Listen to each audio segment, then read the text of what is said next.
welcome to Tech Law Talks, a podcast brought to you by Reed Smith's Emerging Technologies Group. In each episode of this podcast, we will discuss cutting-edge issues on technology, data, and the law. We will provide practical observations on a wide variety of technology and data topics to give you quick and actionable tips to address the issues you are dealing with every day. Welcome to our new series on AI. Over the coming months, we'll explore the key challenges and opportunities within the rapidly evolving AI landscape. Today, we will focus on AI in film and TV. My name is Henry Birkbeck. I'm a senior associate in the London office at Reed Smith, and I am speaking today with Christian Simonds, who is a partner in the New York office. Christian and I have previously written an article on AI in the film and TV space, and there's probably quite a lot to mention and not a huge amount of time to cover it. But I guess I'll start maybe, Christian, just by asking, have you seen recurring themes coming up with clients asking about AI in the film and TV space so far?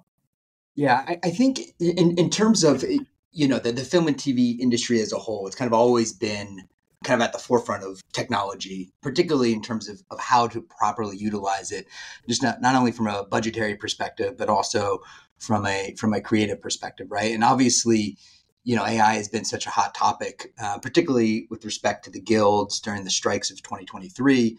So there is a lot to kind of unpack in terms of how it's being integrated into film and TV production. I think the general consensus is that about 2/3 of every budget for a AV project in the kind of the film and TV space is kind of made up of labor, right? And particularly now in relation to kind of the economy and where it is, there's been a heightened scrutiny of each line item in a particular budget, and as a result, it's kind of driven the need or reliance on AI as a potential solution to mitigating certain costs, labor costs. And again, I know it's not ideal from an individual employment perspective, but from an overall budget perspective, it is something that I see the studios and production companies on the independent level embracing as it relates to trying to drive down costs of a particular budget. And AI kind of plays into each stage of production it plays into development, pre-production, production, and post. And when you're navigating that as it relates to the legalities of how it's used, there are certain issues that come into play vis-a-vis what the guilds have agreed to kind of in their most recent ratification at the end of the strikes, and how to ensure that you're adhering to what those requirements are, at least aware of what they are. In addition to that, just from a copyright perspective and other considerations in terms of how AI is being used in that kind of development stage.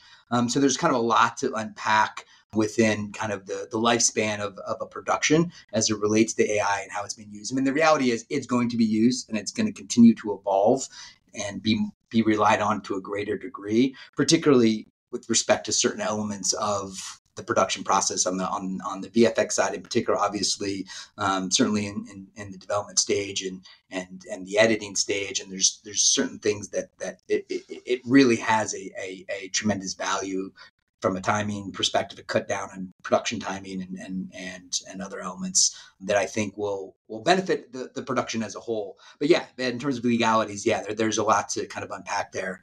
I'm happy to touch on each of those in the time that we have.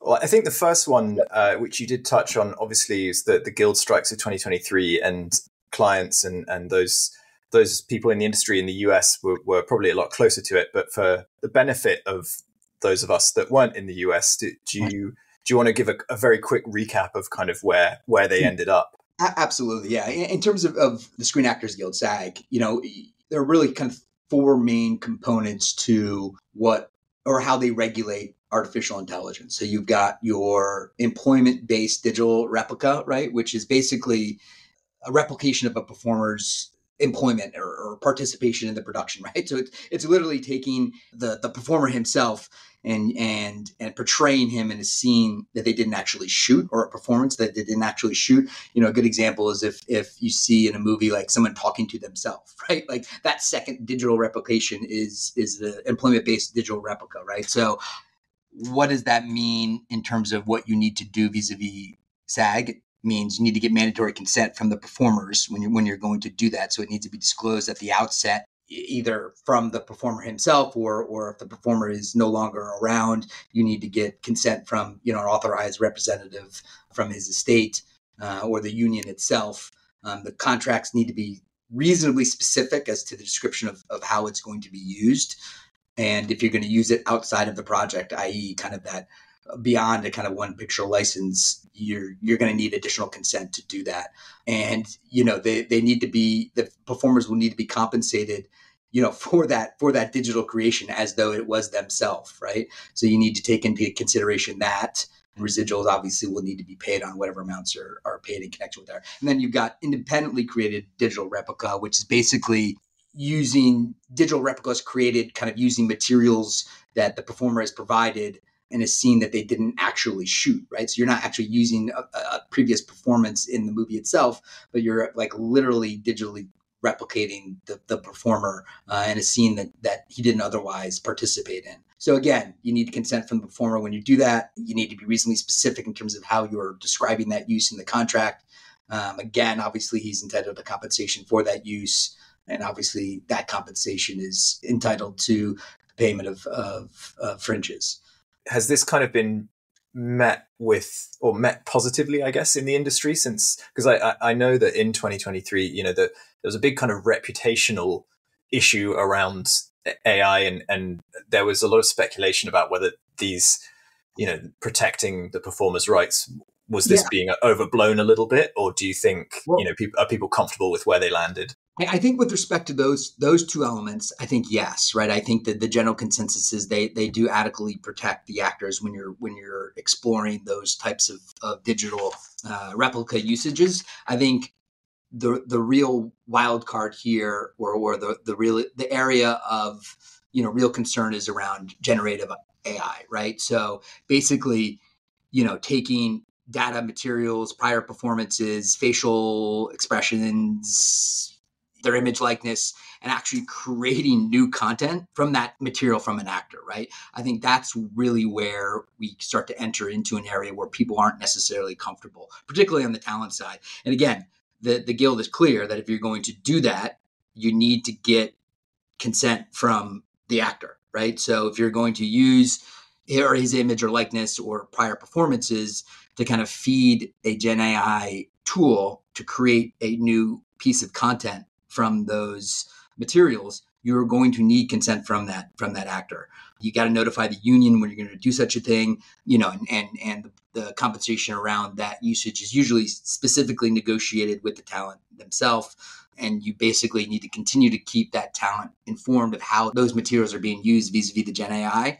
So that really is a touchy area. I mean, I think a lot of people are familiar with what happened with Scarlett Johansson when she basically said that her voice was being utilized for purposes of ChatGPT. Recently, they claimed that they had used, an actress's voice that they had brought in that sounds similar to hers, but it wasn't her voice. I mean, so it just shows you the heightened sensitivity on the talent side in terms of how their, image likeness voice is being used within the Gen AI space. So yeah, there's a lot of sensitivities around that usage.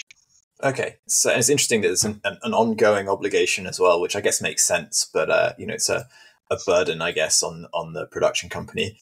And the other question I had relating to guilds was the Writers Guild, and I think the other thing that seemed to make the headlines internationally was about how particularly sort of large language models and generative AI tools can be used for screenwriting, and at what point. There's always a question with AI and copyright and ownership, and I was wondering if you could speak a little bit on where they landed in terms of who, if anyone, can own a script that has been written by an AI tool. Within the U.S., the copyright law is clear in the sense of anything that's Gen AI created is not copyrightable, right? And if you are utilizing elements of materials that were Gen AI created in your copyrightable material, you have to disclose what those materials are, and those materials will not be protected within the overall piece of IP, right? So you can copyright, the script, but if certain elements of it were pulled from Gen AI sources, those elements of your script will not be protectable. So the copyright law is fairly clear on that. In terms of the WGA and how they're trying to protect their writers from, being replaced by AI, is saying, hey, like, obviously, with respect to signatory companies, you have to be clear that Gen AI produced material will not be considered kind of literary material under the WGA, right? So what does that mean? So if you can't give an AI generated screenplay to a writer and say, hey, go rewrite this, and you potentially won't be entitled to separated rights because you're writing something that's based on underlying materials. WGA says absolutely not. We're basically going to exclude that Gen AI created screenplay or treatment or Bible from the kind of separated rights discussion and say, hey, that writer that contributes those first writing services, for purposes of taking that Gen AI material and, either polishing it, rewriting it, or developing further into the screenplay, that will be considered the first step of the writing process. And that writer will be the writer that will be entitled to the writing credits around the material moving forward. So yeah, it's almost like it's fine for studios to provide Gen AI materials for purposes of writers developing a screenplay or assisting them with their writing services. And again, if they're going to do that, they need to fully disclose that to the writer when they're doing it. But those materials will basically be excluded from kind of the chain, right? When the WGA is considering what makes up the overall literary material that's going to be considered for purposes of writing credits, residuals, moving forward, et cetera. And I think, again, it's a good place to land for writers. It doesn't necessarily solve the AI issue as a whole, because it's still going to be utilized for purposes of coming up with ideas, potentially on the studio side, because it's something that they can quickly do. And also it has added benefits in terms of saying, hey, it can analyze a screenplay or it can analyze an idea and say, hey, here's the likelihood of the success of this idea or screenplay based on, historics of screenplays like it in the past. Or, hey, I think the second chapter of the story should be changed this way because it's going to be better received because of X, Y, or Z, right? I think that tool will be beneficial. So it's not totally carving out the usage of AI as it relates to the development of a literary material. And I think it could be utilized in a positive way, which is great. I just don't think you'll ever be able to fully remove physical writers from the process. And I think the WGA, did a sufficient job ensuring that. Yeah. It's interesting because obviously we're talking mostly about the US here, but I think, most other markets in the film and TV industry were watching very closely what happened in 2023. And certainly in the UK, there's kind of been largely a following suit. We haven't had the same kind of high profile developments, but PACT, which is the Producers Alliance in the UK, has since issued guidance on AI and the use of AI in film and TV productions. And, they kind of stop short of taking a hard stance on anything, but they do talk about being very, mindful and aware of the protection of the rights of all the various people that might be involved and, how to integrate AI into productions. So I think the US position is really the kind of the market leader for this. And, there's a slight nuance in that copyright law is slightly different in the US and the UK and how AI relates to that. And lots of other jurisdictions, of course, there's implications there. But I think so far the UK market seems to be broadly following what's happening in the States. It's interesting, too, because the states here are starting to take a position on AI. And there's, at least in New York, there's a few bills that are being considered currently. There's 3 bills, one of which I think probably has a likelihood of getting passed, which deals with contracts around the creation of digital replicas. And it kind of tracks what SAG has already said.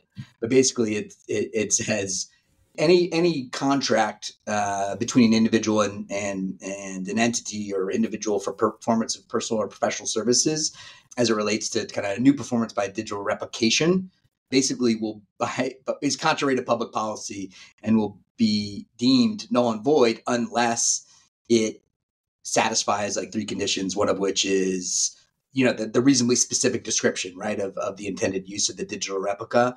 But it adds like an interesting element, which is that the person who is on the other side, whose performance is potentially being digitally replicated, needs to have been represented by counsel or be a member of a guild, which is interesting, right? So it kind of adds an extra level of protection. And again, this is going to be state specific, so it'll be interesting how this kind of impacts other states or what other states are potentially considering. And then there's two other bills that are kind of like currently in place. One is on the advertising side, in connection with disclosing synthetic media as it relates to advertising. But the other one that's interesting, just from a film financing perspective, is that they're taking a position that productions that spend money on AI digital replication or AI usage might not qualify for the New York tax rebate, which is very interesting. Oh, really? Wow. Yeah, they think that one won't necessarily pass. Certainly the first one will, because it's kind of already in line with what SAG has said. But yeah, that second one I think will probably get shelved. But it's just an interesting one to consider. Yeah, and it's really kind of, I guess, both of them are showing that there is this like protection element being added in, and trying to, it's almost like holding these AI devices slightly at a distance to stop them kind of becoming a source of, I don't want to say evil in the industry, but kind of going too far, overstepping the mark. Absolutely. And it's interesting too, because it's almost like, obviously you've got your defined protections within SAG and copyright law, and now obviously what's being considered by legislation. But the reality is a lot of this is being driven just by public policy in terms of the public's rejection of AI to a degree, right? I think people are generally like scared of it, right? So the knee-jerk reaction is to say, no, let's continue to promote, the employment of real people, right? Yeah, so yeah. I think, and I think this also plays into how AI is used, in films. And again, I think it's going to evolve to a point where it'll be tough to distinguish between AI and real, right? But, a good example being Irishman or some other films that have used significant AI to basically de-age people, and people see it and like, that looks ridiculous, right? Like, I think there's a general knee-jerk reaction to doing it, right? And whether that changes over time based on how the AI technology evolves, particularly from a visual perspective, is TBD. But yeah, I think a lot of it is just driven by public perception of AI, right? Yeah. And I think, it is interesting what you were saying before, and we've seen this in the UK as well, is that initially it was like, okay, well, how is this going to affect producers? And, and there's kind of efficiencies there, but actually we're seeing studios and commissioners really embrace it and look for ways to cut the cost of production as well. And I think it's just going to, like you say, it's going to touch basically every aspect of film and TV production and streamline things. Yeah, and I think there are real positives in terms of how it can be integrated into the production process.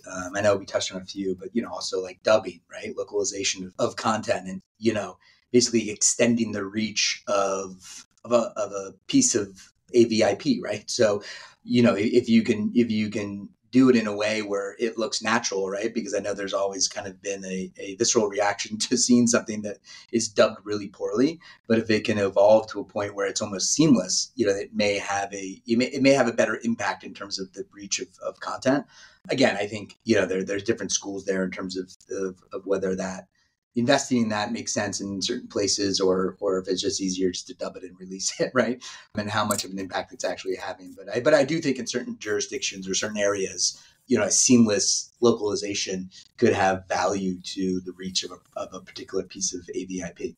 Yeah, absolutely. And it could kind of move things geographically as well. I know in the UK we have this a lot where, the cost of post-production is a lot cheaper in countries close to the UK. And so as a result of that, you quite often see productions that'll be, 80% of the money will be spent in the UK, and actually the final 20%, which it often doesn't qualify for the tax credit over here anyway, gets outsourced to somewhere in Europe where it is much cheaper to have the post-production be carried out remotely, or even to Canada or somewhere where there's a kind of better incentive package. And actually, if you could streamline that whole process, and you've got a company that, or an AI tool that can do all the grading and all this kind of stuff and cutting and these previously quite labor intensive activities, then there's no reason why you couldn't bring a lot of that production cost back on shore and reduce it. So it may kind of move where people are located in the market as well.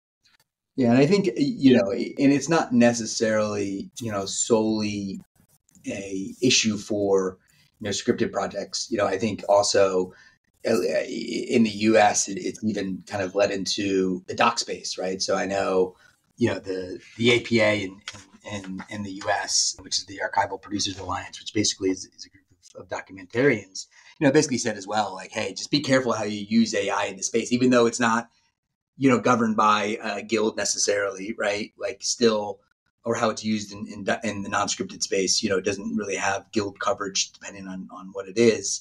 They're at least saying, hey, like, just be careful how you use it, because, what we're doing, particularly in terms of how we're depicting history or events, historical events, or things that have happened, AI, you don't want to change it to a point where you're basically changing the perception of history, right? Or generating things that are so AI oblivious to the realities of what actually happened, right? Like you might have a negative effect. And it's funny, it's more of like an ethical line that documentarians are trying just to be mindful of as it's kind of integrated into that space as well. Because look, when you don't have kind of primary source material to utilize for purposes of trying to depict something in a documentary, yeah, it may be easy to duplicate it using AI, right? Generated by AI. But at the same time, that may have implications that you might not have thought about, which is, how is this telling a story that might not actually be accurate to the underlying facts?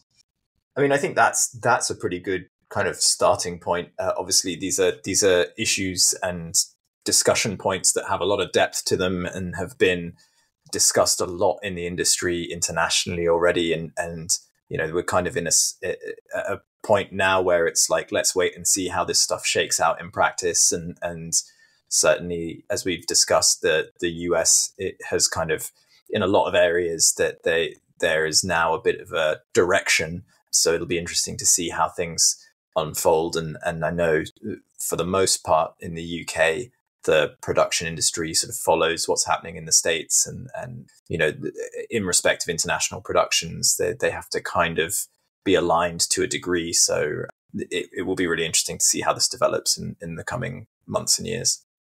Yeah, for sure. And like Luke said in the beginning, there is no question that it is a part of the filmmaking process and will continue to be so at an ever increasing degree. So it's kind of unavoidable. And I truly think it could be utilized in a way that's beneficial to filmmaking, both from a budgetary perspective, but also like, hey, if you can reallocate a bunch of the spend from what otherwise was labor intensive, time consuming elements of production, reallocate that to talent or other things, elements of the process that, can compensate certain individuals in a way that they weren't before. I think that can be beneficial as well. And I think, there will be a point where, it'll really help independent filmmaking in particular, right? Because that always is, budgetary constraints are always paramount in that space.